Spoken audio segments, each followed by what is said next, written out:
প্রথমত আল্লাহর হুকুমে যদি আমরা ক্ষমতায় আসি, ইনশাল্লাহ আসবো। আমাদের দল ক্ষমতায় আসার পর সর্বপ্রথম হচ্ছে প্রশাসনের যারা আছেন প্রত্যেকের সহায় সম্পত্তির হিসাব নিতে হবে, ব্যাংক অ্যাকাউন্টের হিসাব নিতে হবে। একজন সচিব থেকে শুরু করে একবারে যারা ঝাড়ুদার বলতে চাচ্ছেন দুর্নীতিমুক্ত দেশ গড়ার জন্য কাজ করবেন। কোথা থেকে এসেছেন এবং নতুন রাজনৈতিক দল ঘিরে আপনাদের স্বপ্ন এবং চাওয়াটা কি থাকবে? ধন্যবাদ। আমরা আসছি শেরপুর জেলা থেকে। শেরপুর জেলা যে জাতীয় নাগরিক কমিটি ছিল আগে, ওইটার প্রতিনিধি হিসেবে আমরা আসছি। আমাদের মোট গাড়ি আসছে 8টা।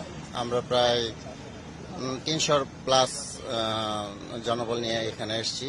আর নতুন রাজনৈতিক দল যেন গণতন্ত্র মনে হয়, এটা প্রথম প্রত্যাশা। আর আগের মতো যেন এরকম হানাহানি মানে মুক্ত, সন্ত্রাস মুক্ত, মানে দলীয় লেজুর ভিত্তি, একক মানে যে একক নায়ক চিন্তা ভাবনা থাকে ওইটা না থাকে। মানে সম্পূর্ণ আমরা চাই যে গণতন্ত্র যেন ফিরে আসে বাংলার বুকে, এই প্রত্যাশা বরাবরই করছি। রাজনৈতিক দলের কাছে আপনার প্রত্যাশা কি থাকবে? ধন্যবাদ আপনাকে। নতুন রাজনৈতিক দলের কাছে আমার প্রত্যাশা থাকবে যে আমরা যে বিগত আমাদের দেখতে পাচ্ছি যে দলীয় কোন্দল প্লাস গ্রুপিং, যে এগুলো আমরা চাচ্ছি না। আমরা চাচ্ছি দুর্নীতিমুক্ত একটা শাসন ব্যবস্থা এবং সেই সাথে গণতন্ত্র যাতে মুক্ত থাকে, এর উপর যাতে কোনো ধরনের প্রেশার না থাকে, সেই প্রত্যাশাই